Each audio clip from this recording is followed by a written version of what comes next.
When little people are overwhelmed by big emotions, it's our job to share our calm, not join their chaos. That's a quote by L.R. Noss. Today, more and more individuals are overwhelmed by big emotions, and their chaos is spilling into different environments: family, marriage, business, and even the church. When someone's chaos, that is, their emotions, words, or behaviors, are on the verge of becoming out of control or having a meltdown, that's typically when first responders or church security teams are forced into action. I'm Rob Cook. This video examines some skills and attitudes that can be deployed for de-escalating an emotionally volatile individual. So here are some things you may want to consider. Unfortunately, there is a growing crisis. As a culture, we are struggling with emotional regulation. This struggle often results in relationships becoming toxic and unfortunately results in a crisis in which some type of response is required. Students are walking into high schools and shooting classmates or educators. Businesses are at risk of former employees assaulting bosses or colleagues. And sometimes people walk into churches and shoot or assault pastors or parishioners. This training considers some of the necessary resources that church security teams can utilize in the attempt to de-escalate an individual who may be emotionally, verbally, or behaviorally escalating to the point of out of control. A situation like this is best represented, to me at least, by the Chinese character for crisis. It means both danger and opportunity. In any escalating situation, security teams can pour gas or water on the developing crisis. Any escalating situation can be dangerous, and yet simultaneously provides an opportunity for de-escalation and the best possible outcome. Unfortunately, there are never any guarantees. There is no silver bullet or magic combination. What we're really talking about is the probability of de-escalating. The goal is to prevent the situation from becoming worse. Don McPherson wrote, "Prevention is not waiting for bad things to happen. It's preventing things from happening in the first place." De-escalation is intended to prevent the escalation of a conflict. It is conflict resolution at its most intense. We're basically trying to extinguish an emotional fire. De-escalation is counterintuitive. It's the proverb, less is more. If you're taking less of an authoritative approach, you're less controlling and confrontational, you will actually have more control. And this feels to the individual who is escalating that they are actually in control. Humans do not do well when we don't feel like we're in control. So the logic of de-escalation has a strong element of counterintuitiveness. This counterintuitive nature of de-escalation is illustrated by canoeing. Inexperienced canoers, when they get sideways and start bumping up against trees or bushes, they typically lean away from the bush or the tree, which opens their canoe up to the current. An experienced canoer, on the other hand, takes a counterintuitive approach. They lean into the tree or the bush. This prevents the water from flooding the inside of the canoe. It also enables them to navigate around the strainer or prevent something worse from happening. The ultimate goal of de-escalation is to keep everyone safe, including the individual who may be escalating. This is the ultimate goal. And with this goal in mind, let's look at least one reason why people become out of control. From the book of James, James offers an explanation as to why. The conflicts among us are generally a result of what's going on within us. Our own inner passions are at war, whether it's biological, psychological, spiritual, or relational. Our internal issues often become external.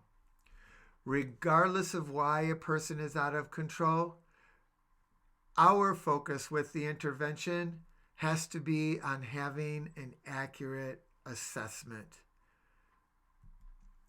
Everything rises and falls on an accurate assessment.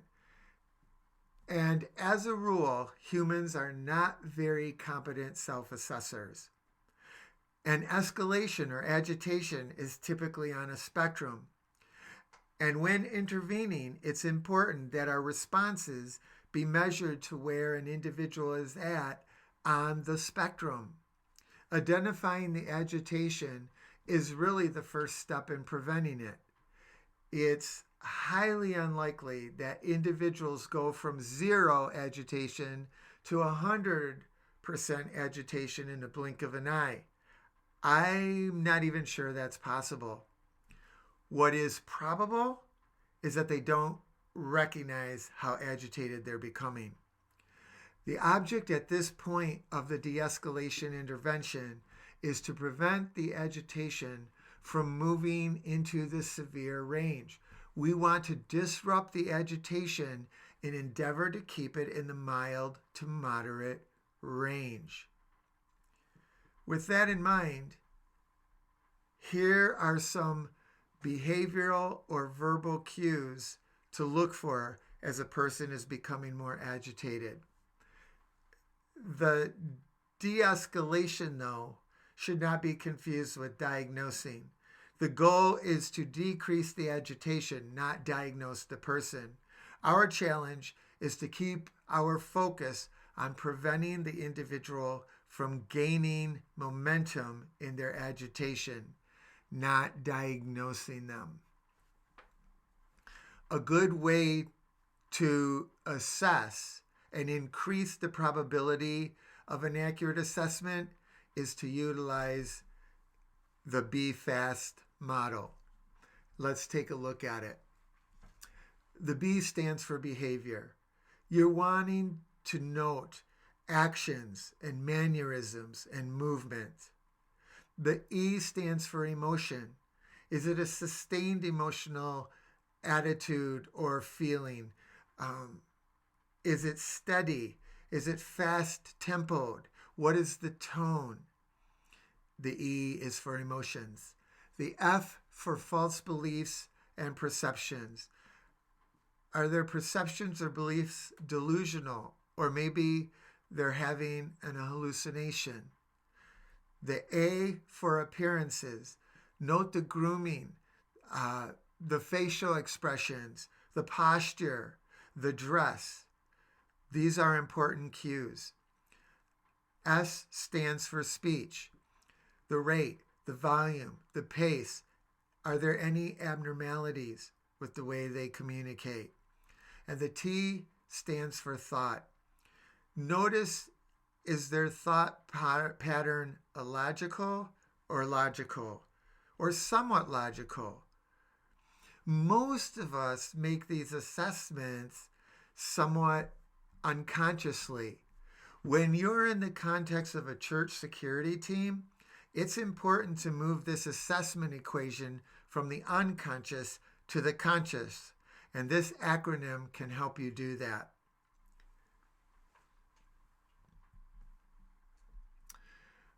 What follows are 10 principles or concepts of de-escalation that was developed by the American Association of Emergency Psychiatry in their beta project. Because we're focusing on a church context, it's important to share not only what the research would suggest as de-escalating techniques, but also the biblical counterpart.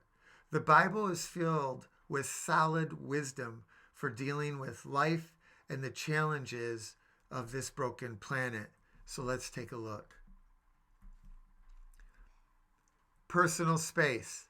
Pay attention to your own nonverbals, but respect the individual's personal space and don't get too close.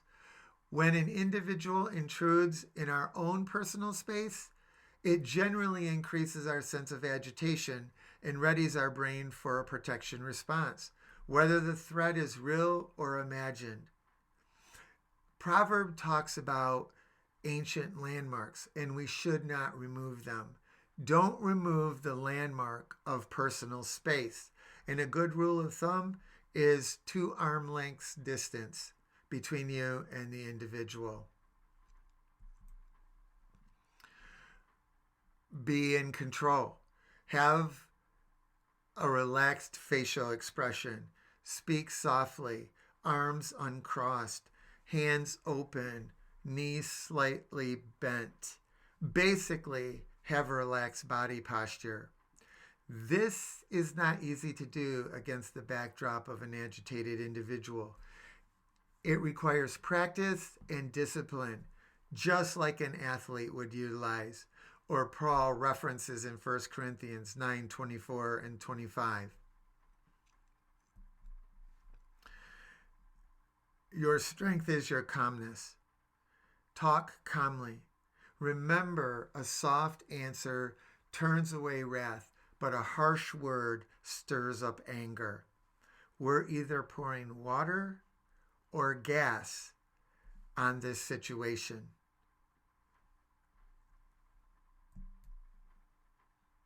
Be concise. Speak in short, easy to understand phrases. Repeat them often. Some of the trauma research has shown that when a person is emotionally deregulated, they only have the capacity to process about 12 words at a time. So you want to use short phrases and repeat them often. This one comes with a warning or a caution. Make sure you're not coming across in a condescending manner. Listen closely. You know, the older I get, the more I understand the importance of listening. Not just hearing words, but understanding the meaning behind the words, which is often referred to as active listening. We want to be quick to hear and demonstrate that we're hearing by reflecting back what the person is saying. This reflection is accomplished by open-ended questions, utilizing effective pauses, encouraging prompts, asking the question, am I hearing you well? These basic attending and summarizing skills are important to the de-escalation process. And utilizing them actually communicates that you're hearing the meaning behind the words and validating the emotion behind those words.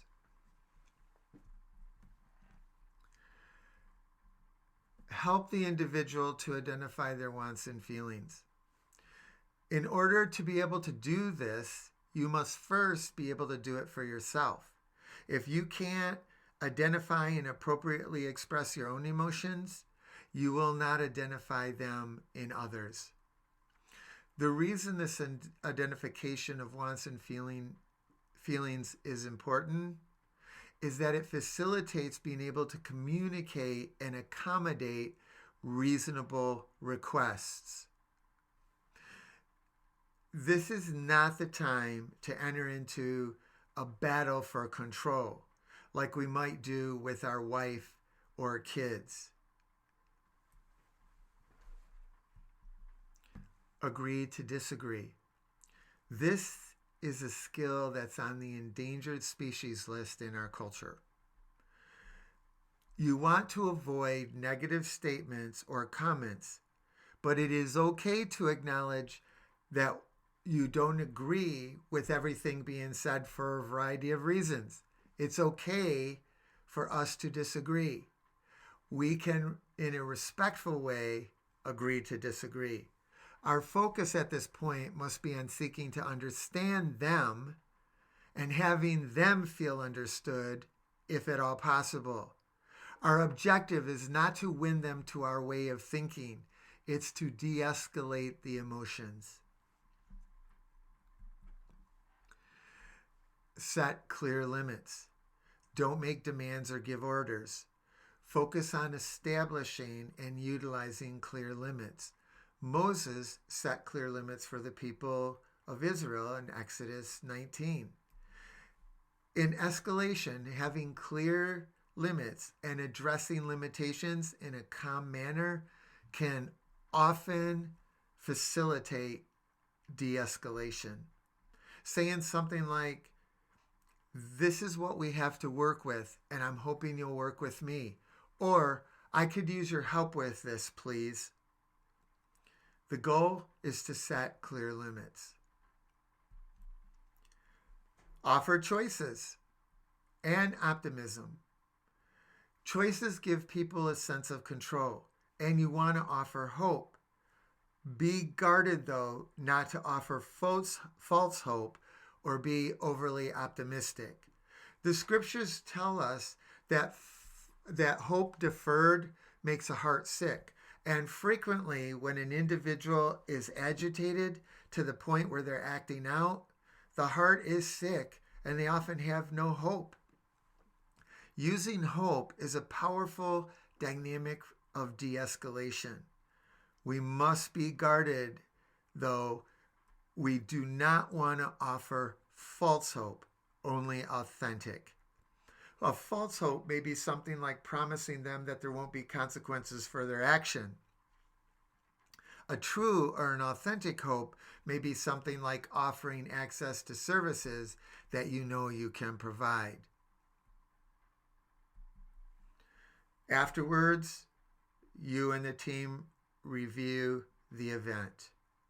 Hopefully, utilizing these techniques will make you successful in de-escalating the individual's agitation.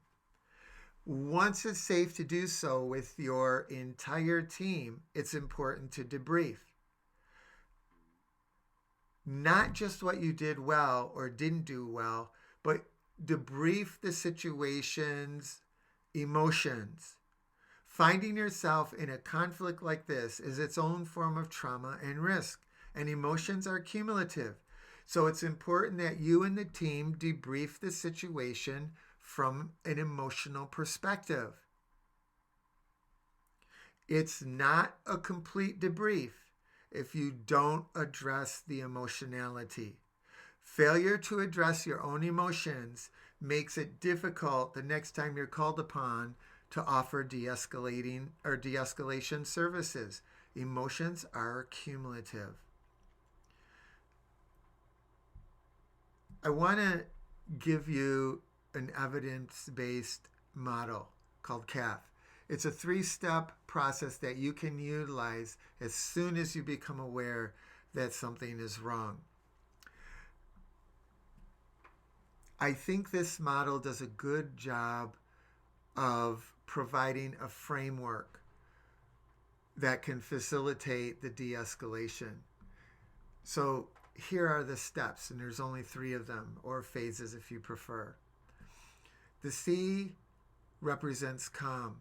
Use your self-control and your own emotional regulation as a model or a template to help the other individual to regulate emotionally.